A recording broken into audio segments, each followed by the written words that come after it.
Side booster ignition. 6, 5, 4, 3, 2, 1.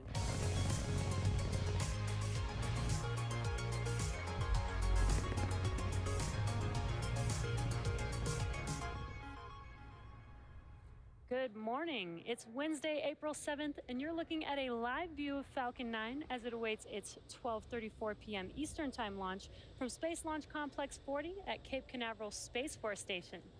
My name is Jesse Anderson, a lead manufacturing engineer here at Spacex, joining you from our headquarters in Hawthorne, California. You're watching a live webcast for our 24th Starlink mission and our 10th mission of 2021, all on reflown boosters.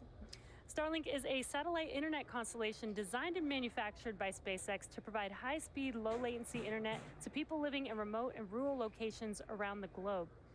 As the team continues to expand globally, we are also continuing to connect communities here in the United States.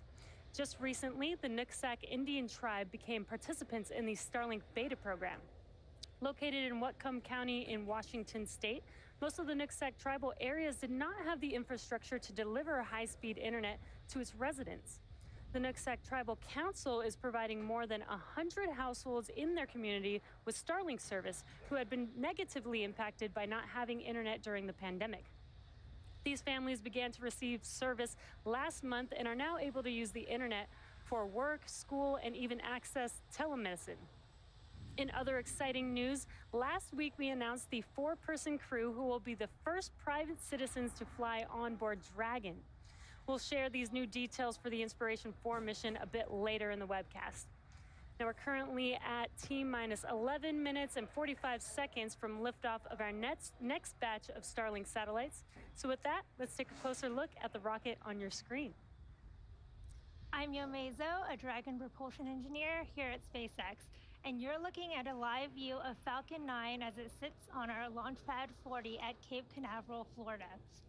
Our 2-stage launch vehicle stands about 70 meters tall, and when it's fully fueled, it'll hold just over 1 million pounds of propellant, and the vehicle will burn through this in less than 3 minutes after liftoff.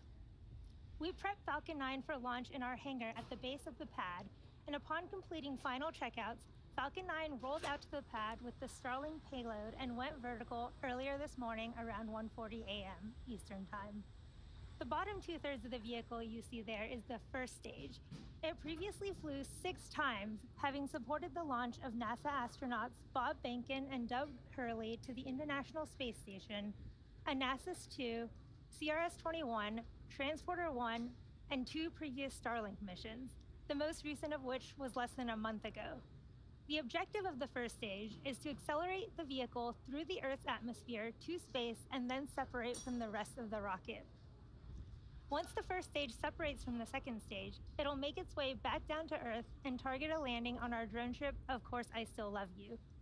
To give you some perspective, our drone ships are equivalent in size to a football field, and the landing area that you see right there is approximately 200 feet by 150 feet. That's big enough that a hockey rink would fit inside that landing area of the drone ship. If successful, today's landing will mark the 79th recovery of an orbital-class rocket. Above the first stage is the second stage, which has a single Merlin vacuum or MVAC engine, which ignites after the first stage separates. At full power, the Merlin vacuum engine operates with the greatest efficiency ever for an American-made hydrocarbon rocket engine. The second stage is what will carry our Starlink satellites to orbit. At the very top of the rocket there is a large nose cone, and this is called the fairing. Made of a carbon composite material, the fairing protects satellites on their way to orbit and is jettisoned approximately 3 minutes into flight. Just like our first stage, today we will be using a flight-proven fairing and will be attempting to recover each half again with a contracted recovery vessel named Sheila Bordelon. Reusability is critical to what we do here at SpaceX, and it allows SpaceX to refly the most expensive parts of the rocket, which in turn drives down the cost of space access. At just under T-minus 9 minutes, let's take a look at how we're progressing in the countdown. The chief engineer held a technical poll at T-minus 1 hour, and the launch director held a propellant load and launch go-no-go poll at T-minus 38 minutes. Falcon 9 has been loading propellant since T-minus 35 minutes, and our fuel is a refined form of kerosene, which we call RP1. Our oxidizer is a super chilled liquid oxygen called LOX. And to densify the LOX, we chill it well below the boiling point, allowing us to fill the propellant tanks as much as possible. We use the same propellants on both stages, as the second stage is primarily a short version of the first stage, which is one of the many reliability features in the Falcon design. With fuel and oxidizer on hand, we need an ignition source to complete the fire triangle. For this, Falcon 9 uses TTEB, which you'll see at T-minus 2 seconds via the green spark right before the rocket takes off. In addition to RP1 and LOX aboard, Falcon 9 uses helium to keep the tanks pressurized in flight and the propellant flowing correctly into the engines without air bubbles as the propellants deplete. Helium load began before the webcast went live and will continue to be topped off until a minute and a half before launch. Very shortly, we will open the pre-valves between the first stage engines and the propellant tanks. And at T-minus 7 minutes, engine chill will begin. This will cool the turbo pumps and avoid thermal shocks when we start the pumps at T-minus 2 seconds to light the Merlin engines. The vehicle is healthy, and we're currently working no issues. Range is still green. Weather is looking great, as you can see on your screen. We got some beautiful blue skies over there in Florida. We have a 90% chance of favorable weather for T0. And all systems continue to be go for liftoff at 12:34 p.m. Eastern Time. If for some reason we don't launch today, we do have a backup opportunity tomorrow at 12:12 p.m. Eastern Time. In February, we announced the world's first all-commercial astronaut mission to orbit, commanded by Jared Isaacman, the 37-year-old founder and chief executive officer of Shift4 Payments, and an accomplished pilot and adventurer. The mission is named after Inspiration 4 because of the four-person crew's mission to inspire support for St. Jude Children's Research Hospital and send a humanitarian message of possibility. Since February, the other 3 crew members have been selected from the general public, and we are excited to tell you a little bit more about them, their roles, and the mission. Together, this 4-person crew represents the pillars and purpose for the Inspiration 4 mission: leadership, hope, prosperity, and generosity, with Jared representing leadership. Haley Arsenault of Memphis, Tennessee will serve as the medical officer overseeing medical care and experiments on the mission and occupy the seat of hope. Haley's selection is particularly poignant for this mission, as she is a former cancer patient of St. Jude Children's Research Hospital. Now at 29 years old, she has become an inspiration to others at the hospital where she works as a physician's assistant. Dr. Cyan Proctor is a 51-year-old entrepreneur, educator, trained pilot, and active voice in the space exploration community.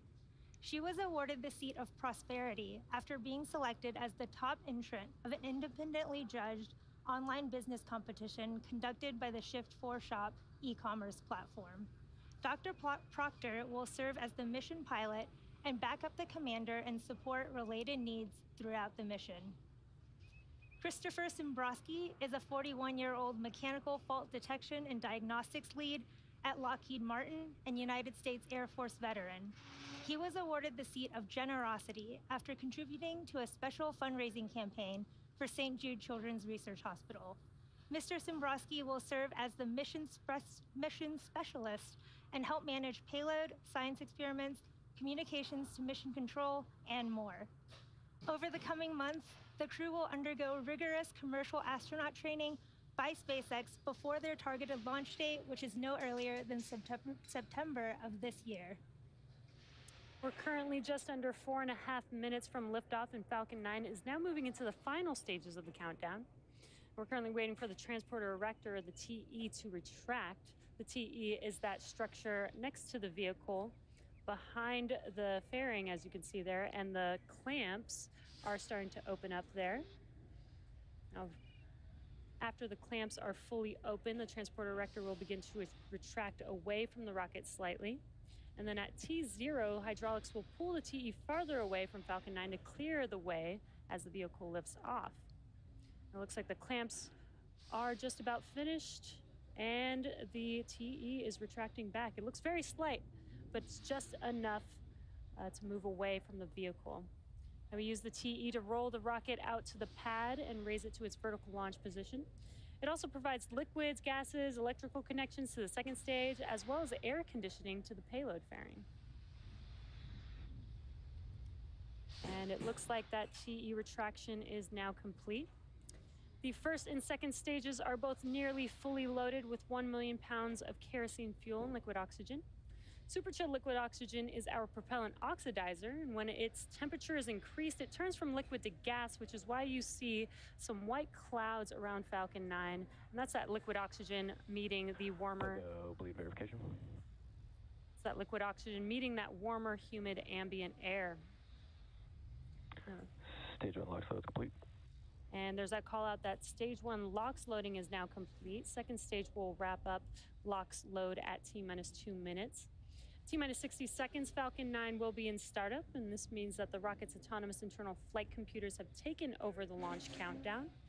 Just inside of T-minus 2 seconds, we light the Merlin M1D engines, and we use TTEB, as I mentioned earlier, as our ignition fluid. And when TTEB mixes with oxygen, it burns a green-colored flame, and then we allow the fuel into the thrust chamber, and the engine comes up to full power for liftoff at T0. Now, the Starlink payload continues to be healthy, and the Falcon 9 team is tracking no issues on the rocket. Weather is still looking beautiful over there in Cape Canaveral, and the range has cleared the surrounding ground, water, and airspace and are green for launch today.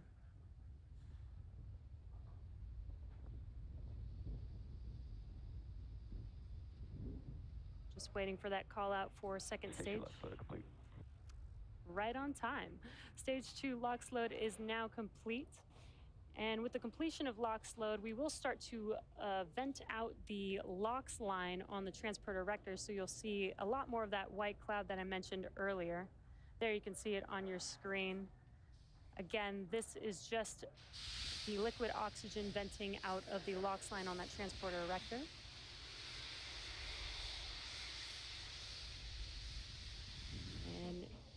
Just under 15 seconds or so, Falcon 9 will be in startup, and stage 1 and stage 2 will start to pressurize for launch. Again, the weather looks amazing over there. Some blue skies. Great weather for a launch. Falcon 9 is in startup. There's that call out that Falcon 9 is now in startup. Now we're just waiting on the final go for launch from the... Stage 2, press for flight. Waiting for the final go for launch from the launch director. Falcon 9 Starlink LDs go for launch. And there it is. All systems are go for launch. T-minus 30 seconds. Now let's listen into the terminal count and watch as Falcon 9 takes our stack of Starlink satellites into space. Stage 1's startup pressures. T-minus 15 seconds. Falcon 9 is configured for flight. 10, 9, 8, 7, 6, 5, 4, 3, 2, 1, 0.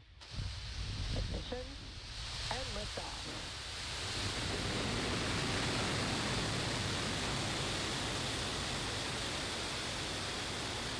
Falcon is pitching downrange.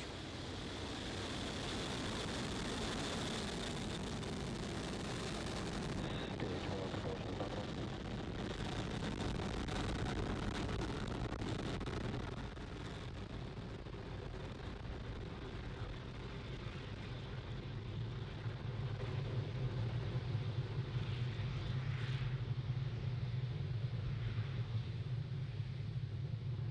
Falcon 9 has successfully lifted off from Cape Canaveral Space Force Station, carrying our stack of Starlink satellites to orbit. Nominal power and telemetry. Max Q is the next major event coming up here shortly, which will now be throttling down the engines, the M1D engines on that first stage for. Max Q is the maximum aerodynamic pressure that the vehicle sees on ascent. Vehicle is supersonic. And the weather, again, is looking beautiful, clear skies with an amazing view of Falcon on ascent there. Max Q. There's that call out that we have passed through Max Q. So in about a minute, we'll have 3 events happening back to back. That'll be main engine cutoff, or MECO, followed by stage separation and SES1, or second engine start 1. Now, MECO is where we shut down all 9 of those M1D engines on the first stage that you see burning there on your screen. That's in preparation for the second event, which is stage separation. MVAC is chilling in. Just heard that call out that MVAC chillin' has begun. Now, stage separation is where the first stage separates from the second stage. And first stage will make its way back to Earth and attempt to land on our drone ship, Of Course I Still Love You, while stage 2 continues on its journey with the third event, second engine start 1. That's where we light up that MVAC engine, and it will propel the second stage along with the Starlink satellites to their targeted drop-off orbit. Just under 20 seconds or so away from those 3 events, that's MECO, stage separation, and SES1.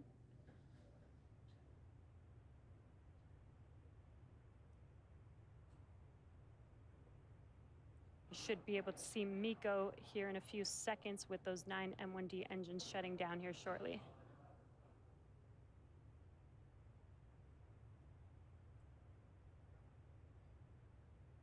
And MECO.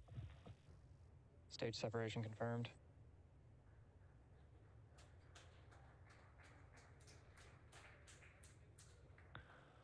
MVAC ignition and throttle up.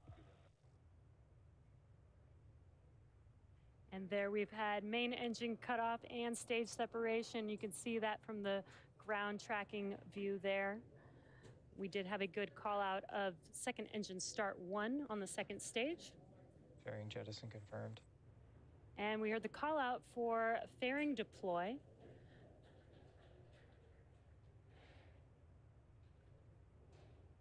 It looks like we don't have those onboard camera views, but we can still see the first and second stage on your screen there.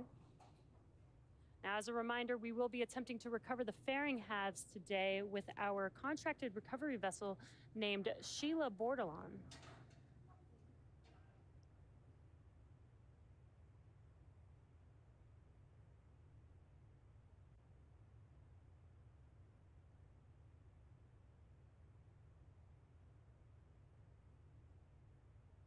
Acquisition of signal, Bermuda.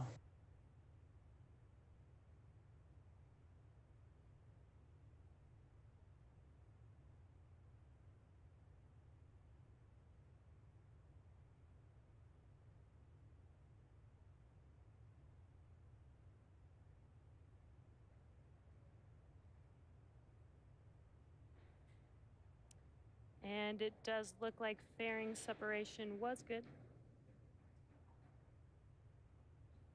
Now, as stage 2 takes our Starlink satellites to their targeted drop-off orbit, stage 1 will make its way back to Earth by executing 2 burns. The first is the entry burn. That's where 3 of the M1D engines will reignite. This helps to slow the stage down as it re-enters the upper part of the Earth's atmosphere. Now, the second burn is the landing burn, and this is the single engine burn that brings the vehicle speed down rapidly in order to land on the drone ship, and that is that center E9 engine, which is just powerful enough to slow the vehicle down to touch down on that drone ship. Second stage is following the nominal trajectory. And we do hear that call out that second stage is looking nominal. Unfortunately, we do not currently have any onboard views of that second stage at the moment, but everything is still looking nominal so far.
If you're just joining us here, we did have a successful liftoff of our Stage 1 from Falcon 9 from Stage 1 FTS is safe. Cape Canaveral SLS-40, and we're currently Stage 2. We do not have the camera views right now, but we do have confirmation that it is still looking good.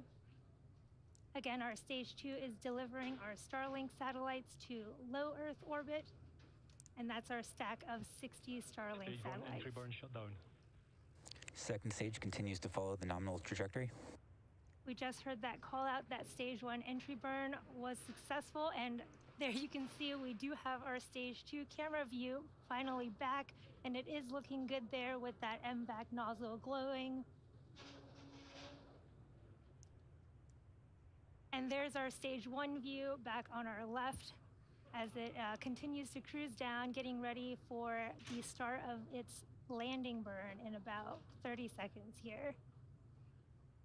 You can see those hypersonic grid fins of the first stage there on your left, and they control and help orient that first stage as it comes back down to Stage Earth. 1 transonic.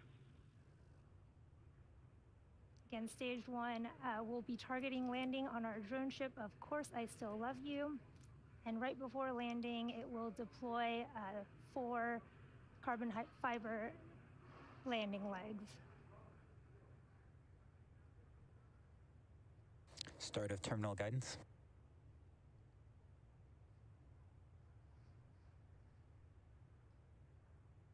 Stage 1 landing burn. Have the start of Stage 1 landing burn. This burn will last about 30 seconds. You can see it coming down towards the Atlantic Ocean there. What a beautiful view from that Stage 1 camera. Stage 1 landing leg deploy.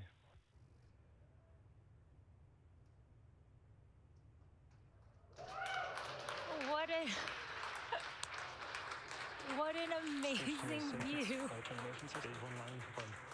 What an amazing view of that Stage 1 landing burn. We got our cameras back just in time for that. And this marks our 79th successful recovery of an orbital class rocket. And the 7th recovery of this particular booster. Expected loss of signal, Kate. We had an expected loss of signal there, but Nominal orbital insertion. we did have confirmation of second engine cutoff and a good orbit. And now Stage 2 is going to coast in this orbit for the next 35 minutes or so. And while that happens, take a look at this animation showcasing where we are in the coast phase, and we'll see you back here at T plus 45 minutes for a second stage relight.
Expected loss of signal, Bermuda.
Expected loss of signal, Newfoundland.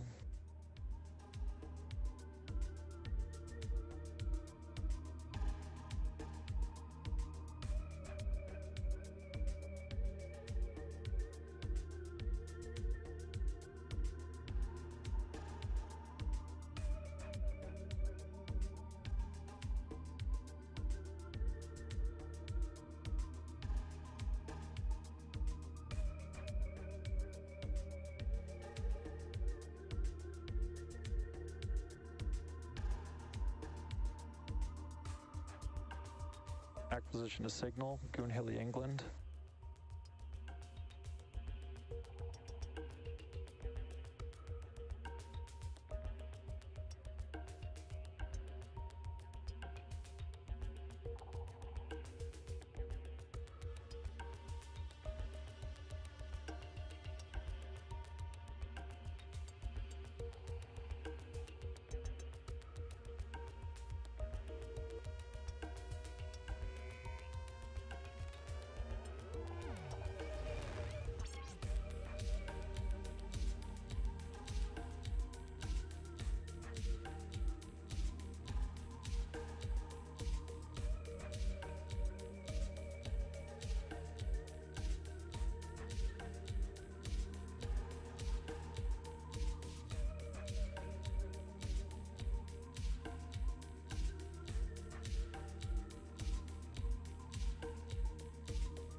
Expected loss of signal, Goonhilly, England.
Welcome back to the webcast for our 24th Starlink mission from Cape Canaveral Space Force Station. So far, we've had an on-time liftoff at 12:34 p.m. Eastern Time. Our first stage came back and landed on our drone ship, Of Course I Still Love You. And now our second stage is awaiting relight, or SES-2, second engine start 2, in just a few seconds here. And it'll just be a 1-second burn. It's a very quick burn. It may not look like much on your screen, but it does take us to our targeted drop-off orbit. So we should hear that call out coming shortly here.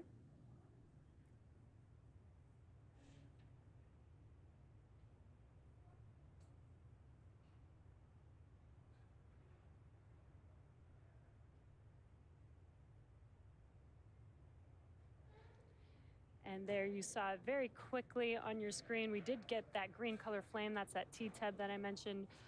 We did have SES-2 and SEGO-2.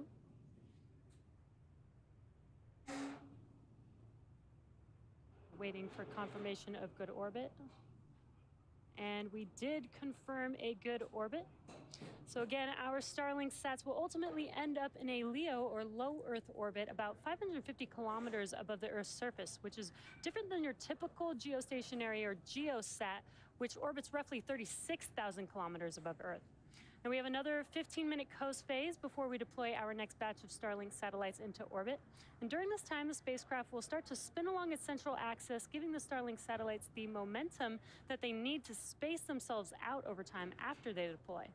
So while this happens, sit back and enjoy some more space jams. We'll see you back here at T+1 hour and 3 minutes.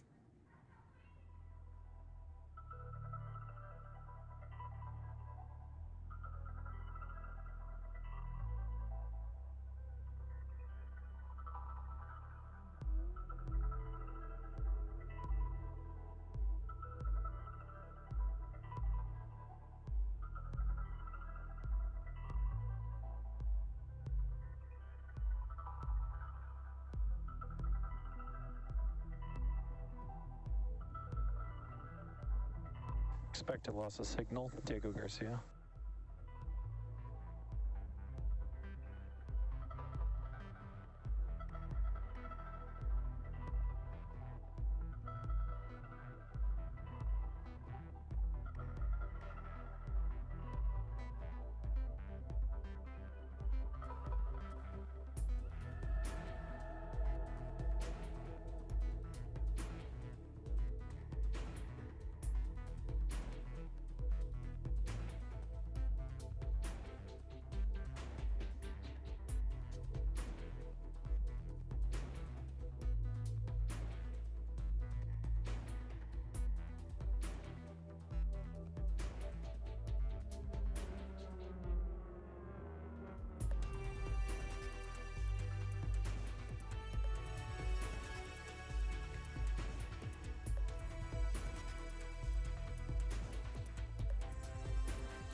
Acquisition to signal, Tasmania.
Welcome back. If you're just now joining us, we had an on-time liftoff at 12:34 p.m. Eastern Time. Our first stage booster had a successful 7th flight, as well as landed for its 7th time and the 79th recovery overall. Stage 2 completed its 2 burns to enable reaching the targeted drop-off orbit, and now we are coming up on the deployment of our Starlink satellites here shortly. And we are waiting to see if we can get some live views. Otherwise, if we don't, we should be able to hear the call out for payload deploy. And that should be coming here in just under 20 seconds or so.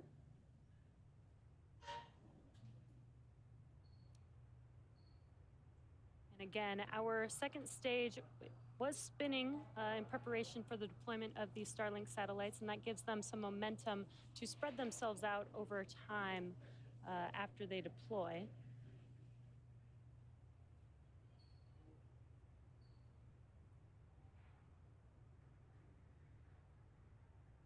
Payload deployment confirmed. There we go. There's that call out, and we do have a visual of those Starlink satellites drifting away from second stage out in space. Now again, this is their drop-off orbit. So shortly, they will deploy their solar array, and over the next few days and weeks, they will distance themselves from each other and use their onboard ion thrusters to make their way to their operational orbit. And with that, that brings our webcast to a close. Thank you to the Range and FAA for supporting today's mission. If you're interested